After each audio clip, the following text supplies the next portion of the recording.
Having a discussion about the difference between a cappella and choral music and what constitutes a choir, etc., Exactly. etc. And you said some interesting stuff that we'll circle back to in just a bit. But I want to just talk firstly about, of course, Acapella Festival Namibia, you know, how it started, why you started it, and you know, the journey and growth so far. Exactly.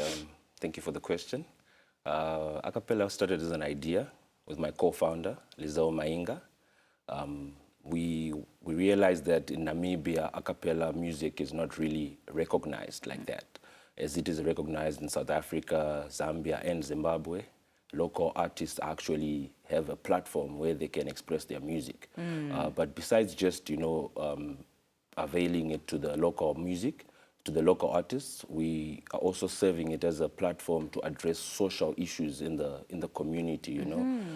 Like last year, our theme was Healing Through Harmony, because there are so many social illnesses in the country. Abortion is taking place, there's so much killing, drug abuse and alcohol use. Not to mention gender-based violence. Exactly, you know, all of those. So we believe the music, when there's a message that has something that touches to someone, that talks to someone, you know, and it's clear, the message is very clear, we believe maybe it could address an issue which needs to be addressed in the country.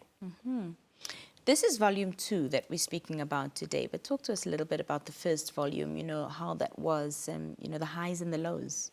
Okay. We had our first volume 1 on the 9th of November last year. We had 5 groups that came from Tanzania, Botswana, Zimbabwe, Zambia, and South Africa. These groups they were also local groups, which constituted all of the artists. So we had 10 groups performing In total. That was the volume 1. And then we also had an MC, local artist Franklin, the speaker, and Yes. poets, which were there for our volume 1. Fantastic. Yeah.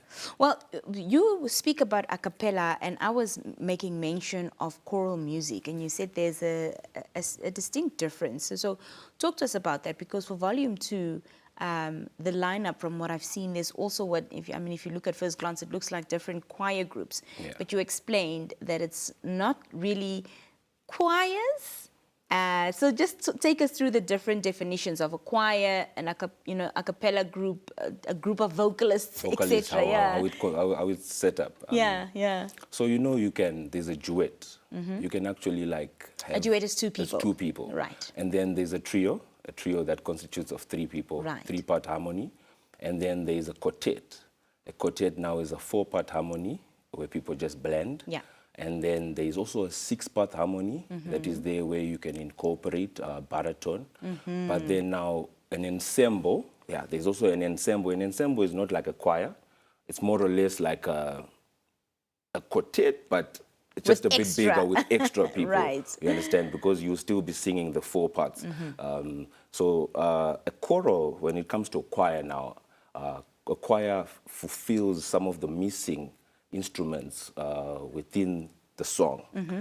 If there's a guitar that is missing, you can always realize that, you know, there's the hallelujah chorus, you know, and in acapella you can't have that. There's so much distinction there. Right. So acapella, and it's also about the harmony, blending of the 4 parts, blending in, and any other beatboxing that you can do to harmonize together. Yeah. Fantastic. Well, I've learned something new today.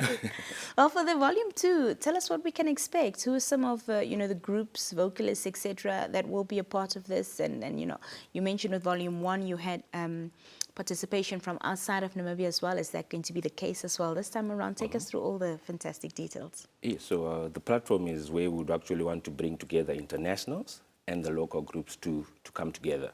So this year again, we're bringing a group from Zimbabwe. It's called Shower Power Zimbabwe. There's also Voix. They were previously known as Onyx. They're coming from Zambia. But we have a very interesting act also, a host. His name is Eric. He's a comedian from South Africa. If you look him up, Eric Jome is actually a very funny guy. So that's the setup that we have. We also have collective singers for our local artists and harmonic messengers that is going to be performing. Fantastic. Yeah. And are you going to be performing? I can hear in your voice. So clearly you're a singer as well. To be honest, so I performed last year Yeah. for volume 1. It was tedious.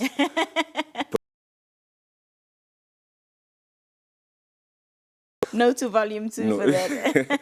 This time we're just organizing. Yeah. Yeah. Let's talk about when it's happening, where it's happening, all the logistics around that. It's going to happen at Eros Primary on the 4th of October. Gates are going to open at 5 o'clock. But an interesting thing is that we have opened up for store bookings. So the public can also come and portray or sell their products. The setup is going to be done before that. So meaning that if people even come before that, we can still even open the gates for them, and then they can still buy or interact with the store owners. And what will be at the stall specifically? We have corporate stores. Right. We also have a food store, so that people don't go hungry, enjoying the event. For the parents, and that would actually want to come, we also have a baby store that's going to be there. So there's a daycare, which we have security and experienced people to take care of the kids while you enjoy the Acapella Festival. Yeah. I love it. Now, in terms of tickets, I know tickets are already on sale. I mean, the 4th of October is not so far away. So for somebody watching that would like to support, where can they purchase tickets? Where can they get more information, etc.? Okay. Tickets, you can find them on web tickets. They are live. But right now we have a phase 1 that's about to end. The phase 1 is going to end on the 20th of September. And then also the phase 2 is going to end on the 3rd of October. Okay. So if people want tickets, it's better that they go to web tickets. The earlier the better. The earlier the better. Yeah. And then good thing also for students, if you would want a student ticket, just go on our social media platform, Acapella Festival Namibia, on Facebook, TikTok, and Instagram. You find where to reference. Acafest across all the social media pages. Namibia, Acapella Namibia. Acapella Namibia. Yes. Fantastic. Well, your final remarks as to why the Namibian public should come out and enjoy, the festival, because I know that a cappella music and choral music is not everybody's taste. Exactly. So this could be an opportunity to experience something new, no? Exactly. Yeah. It's actually good that you've mentioned that, because it's not a popular industry. A cappella is not appraised that much. But the interesting part is that for you to see the talent that someone has of using their own personal voice to make that melody and harmony, that is, I would say it's wow. Yeah. Because it shows that God has given you a gift that you are able to use. So here Namibia is actually a vocal country, It's about music. So people can actually learn something, and someone might actually feel motivated to maybe start a quartet or a trio, Yeah. Exactly. Fantastic. Well, thank you so much for being here this evening, and all the best for the planning and the success of the festival. Thank you so much, Nina, for having me. Thank you. Well, that was Lawrence Raymond speaking to us there, director and co-founder of Acapella Festival Namibia. Volume 2 is taking place on the 4th of October. It's taking place at Eros